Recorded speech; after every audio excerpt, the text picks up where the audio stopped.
if Bitcoin didn't exist, I think the probability of something kinetic would be extremely high.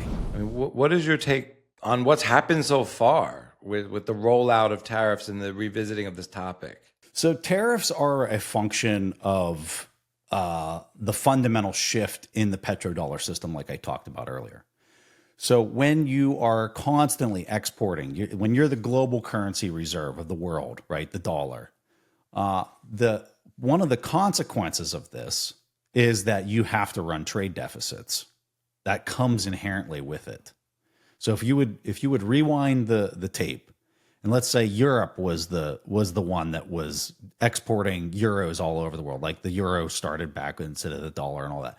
They would be the ones with the massive trade deficits, and they would be the ones in the same exact scenario that we are today, where they've exported all their manufacturing because of currency arbitrage, all of that work and all of the physical, tangible things that have to be performed, especially from a commodity standpoint, get pushed outside of our country, and it's incentivized for it to get pushed out of our country because of the currency arbitrage.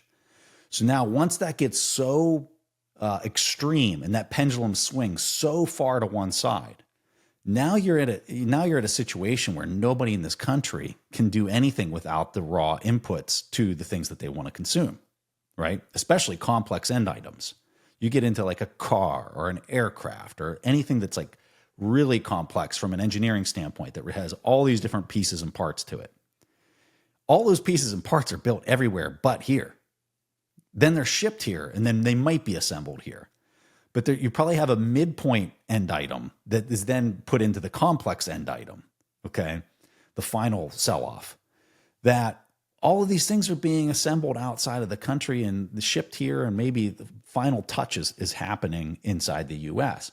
And so why this is a major issue, especially think of it from a DoD standpoint, a Department of Defense standpoint. Okay, if you're reliant, and Luke Roman had an amazing post today. He says, people will say that the dollar is backed by the Department of Defense and our military might. But what backs that? Like, let's go down the rabbit hole a little bit further, right? What backs that?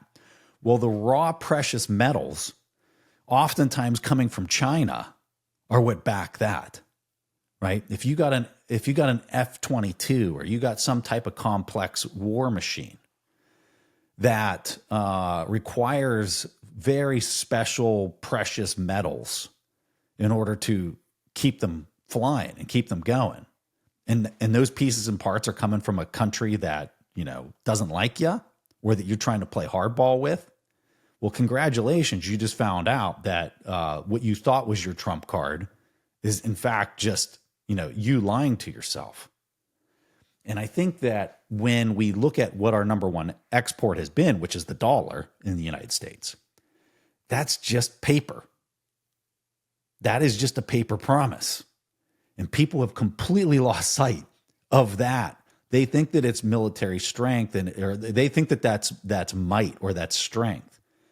But in reality, when you start pulling back and the math doesn't work anymore, and so then you have to go to the next thing that was totally backing that, which was military might and force and strength through technology, through advanced technology.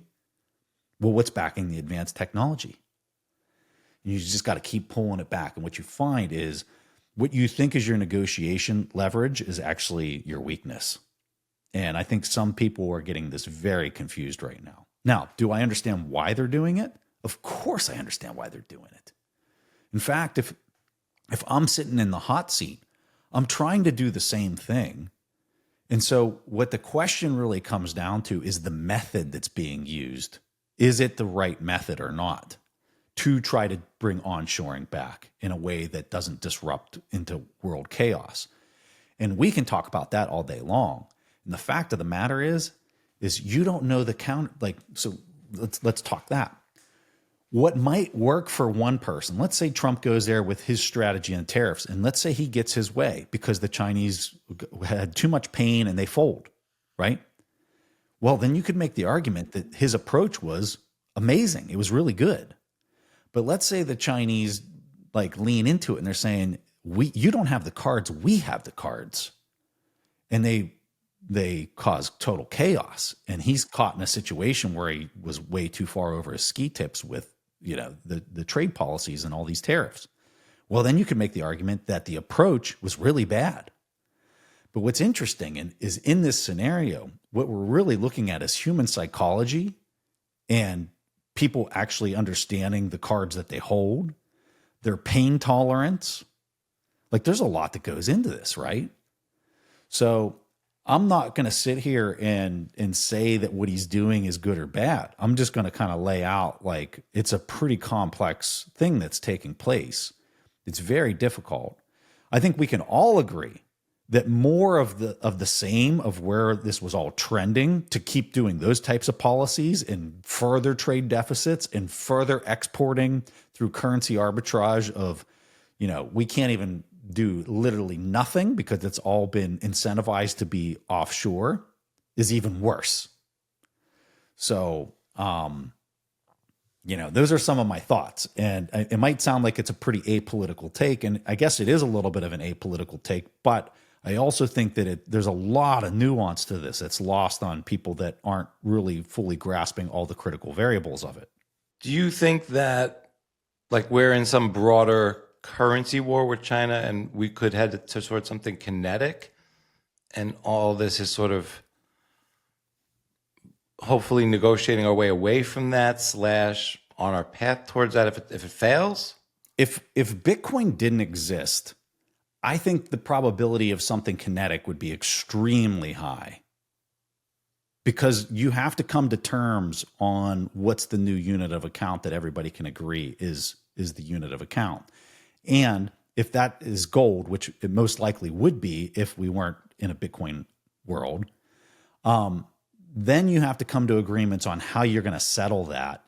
And you already don't like each other and you already don't trust each other. And it's too freaking slow to actually settle. So I think the chances of something happening kinetically would have been way higher if Bitcoin didn't exist. The fact that Bitcoin does exist and the fact that so many countries can clearly audit the code and the math, they can trust it. And they don't need to go over there and sit down with the NSA or whoever code breaker that they've got to trust it. They can just look at the math and they can verify that nobody can screw me in this. And therefore, yeah, I'll send you this oil or I'll send you this precious metal. Just send me some Bitcoin. And if they settle it that way, I think there's a chance that we can actually all get along without there being some type of kinetic fight. What are the probabilities? I don't know, but I can tell you this. They're a whole lot higher than if we were going to go back onto some gold standard with paper writing on top of it. I can assure you that.